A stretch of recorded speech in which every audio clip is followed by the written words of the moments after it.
Welcome to Caucus Connections, a podcast with the Kentucky House Majority Caucus.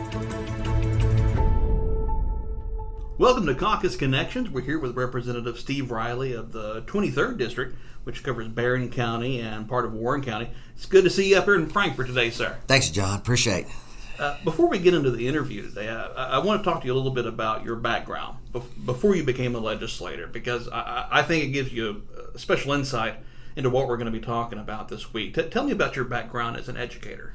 Well, when I graduated from college at WKU, I worked for 3 years at Lindsey Wilson College. At that time, that was a junior college, and I did a little bit of everything. Taught political science, taught history, coached basketball, coached baseball. And at Lindsey Wilson at that time, if you work there, you better do a little bit of everything. Right. So I was involved in that. And then after I got married, my wife and I moved to Glasgow and I started working for the Barron County school system. And I worked for that school system for 31 years. Started out as a social studies teacher, primarily U.S. history. Did that for 12 years, and then got into administration, was an assistant principal for 15 years. But I really thoroughly enjoyed it. And then my last 4 years, I was the principal at Barron County High School. With that as your background, what did you think about the governor's recommendations to schools across the state that they not start back in person until late September? Well, my problem with the recommendation primarily is this. Instead of a mandate, he put school superintendents and school boards in a very difficult situation, because from what I understand from those meetings, the recommendation was that you don't go to school, but if you choose to go to school, then you may suffer the wrath of Frankfort. And I think school superintendents felt threatened. I just don't agree with how that was handled. I think if the governor wanted to close schools down, he should have just mandated it and made that decision himself, instead of telling schools, well, I recommend you don't do it, but if you do, you're going to have to be dealt with. And they were basically told that they would expect a phone call, and they needed to get their attorneys available in case they went to school. So I just disagreed with how that was handled, and I know school superintendents have disagreed with it, because everyone I've talked to was upset about it, and I've talked to a number of them. How many superintendents would you say you've talked to throughout the state here in the past few days? It's probably low double figures. Yeah. And those are all relationships you already had. Oh yeah, These are not guys that I don't know. These are guys that I know, and so I think they felt that, and like I say, the governor, he has to make tough decisions, and I don't envy what he's going through and all that. But I really would have preferred that if that's what he wanted to do, he just mandate it and not put those superintendents in a position, because here's the position they're in. Their citizens, the majority of their citizens want school to start. And by doing this, he's saying, I'm going to recommend it, but you better do it.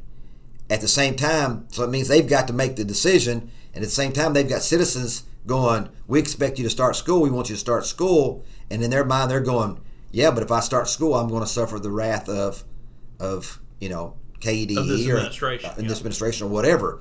So it put superintendents in a lose-lose situation. Right. And I would have preferred if the governor wanted to do that, he just did it himself and took the heat himself and not put them in that type of situation, because we're going to have some schools that are going to stay open, and what's going to happen to them, we don't know.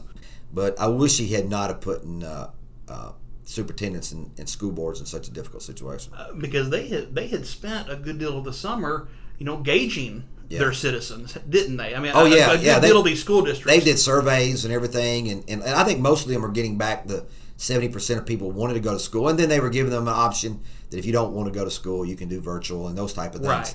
Right. And I think there's an argument on both sides whether we should have school or not. I think people have good faith on both sides as to why we should or why we shouldn't have school at this time. And the basic argument goes down to which outweighs the other. Is the health issue outweigh the fact that students need good teachers? They need to be with their teachers who do a good job and educate them in a very strong manner. Which one outweighs which? Does the health issue outweigh, or does the fact that students aren't getting a proper education and the damage it's going to cause them academically 15 years from now, 10 or 15 years from now, which one outweighs the other? I don't know that I know the answer to that. Right.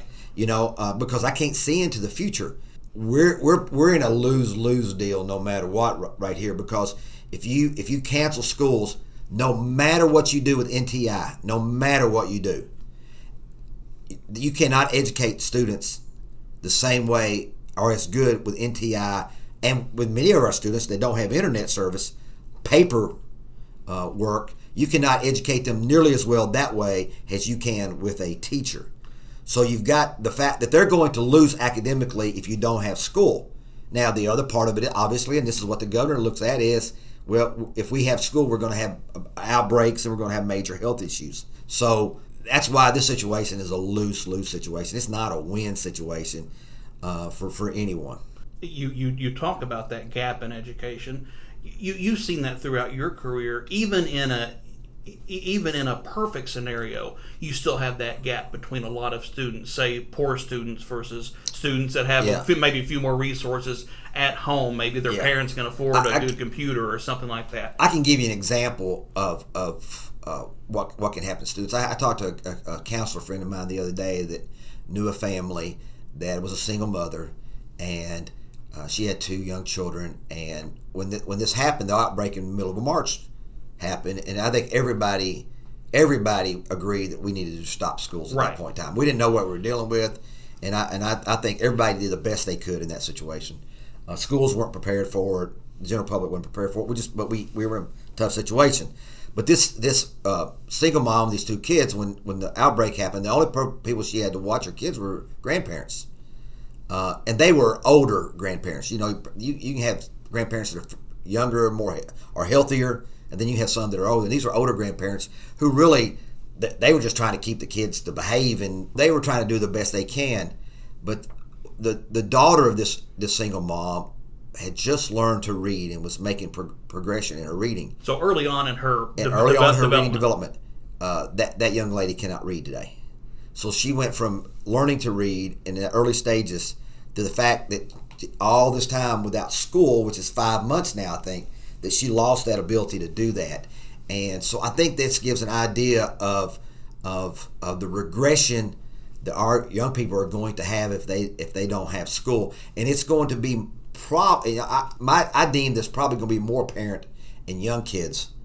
You know, elementary students, especially the elementary students that are K through 3 and 4 in those early stages. I think it's going to be more apparent with them than it may be some older students, but I think it's going to be an older student player. And I think when they finally get back to school, however that means, I think you're going to see an academic deterioration, socialization deterioration, an emotional deterioration, and a behavioral deterioration of our students. You were a coach. It's kind of like, the brain is a muscle just like any other muscle in our body. If we don't use that brain regularly, it becomes like other muscles, doesn't it?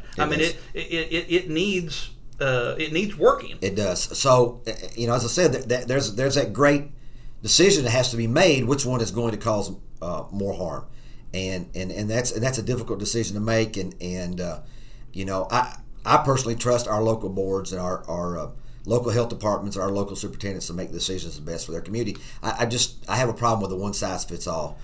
Jefferson County is different than Fulton County, of course, and Fayette County is different than Owsley County, and I mean, I think that and so I'm a big believer in that you trust your local people. And I've heard teachers say this. Some of them said, they told me this, Steve, I just need to have school for 2 weeks so I can get to know my student. Because if I have to go NTI with students that are brand new to me and I don't know them, never met them. I don't even. How do I deal with their education when I don't have that? Don't have that background with them. And I think you hear that more with elementary teachers than you do high school teachers. And that maybe leads us into this next and final point maybe we want to bring up.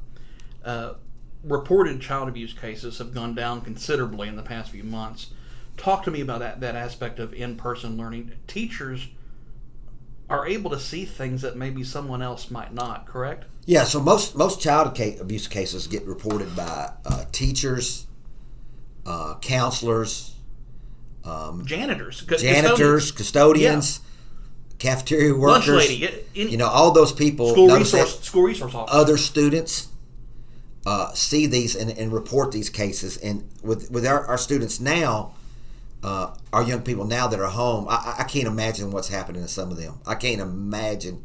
I think we would be devastated. We would knew what was happening to some of them, and I've heard of cases of students telling their teachers, that they were hungry, and this was before the coronavirus. And the teacher said, "Why are you hungry on Monday morning? Why are you hungry?" And they said, "We gave you a backpack of food." Well, my parents and their friends came over and they ate all my food. So we've got students that are not, they don't have the opportunity to get properly fed because they live in such difficult home situations. And so I think this is another aspect of all of this. So the child abuse, the food inequality, all those different things. Yeah, they're all a part of this. And John, another thing, if nothing else, we have found out in this pandemic the importance of an educated, caring, loving teacher. Our students need that desperately. They have to have them. If they don't, they suffer immeasurably. Well, and that's one of the reasons why I wanted to interview you about this, because I think you probably, I didn't have you as a teacher or know you as a teacher, but I'd say you were probably one of those caring teachers too, weren't you? Well, I hope so. I hope so. I think I tried to be. And that's the thing too. When you were a teacher, you were able to see those things, weren't you? If Billy comes in on Tuesday acting a certain way, but is acting a completely different way on Wednesday or Thursday, there's something wrong there, right? Yeah, that you oftentimes found out what a lot of the problems they were having by just observation, and also just asking them or asking around. Do you know what's wrong with Charles? Is there something wrong going on with his family or girlfriend? Or you can't imagine what would affect kids, and so a lot of times you just had to be cognizant of what was going on with them and the rest of the students. Relationships is everything in education. It's everything. Thank you so much for sitting down with us today, Representative Steve Riley of the 23rd District. Thank you for talking to us. Thanks, John. Have a good day, buddy. You too, sir. You've been listening to Caucus Connections. Tune in next week for another episode from the House Majority Caucus.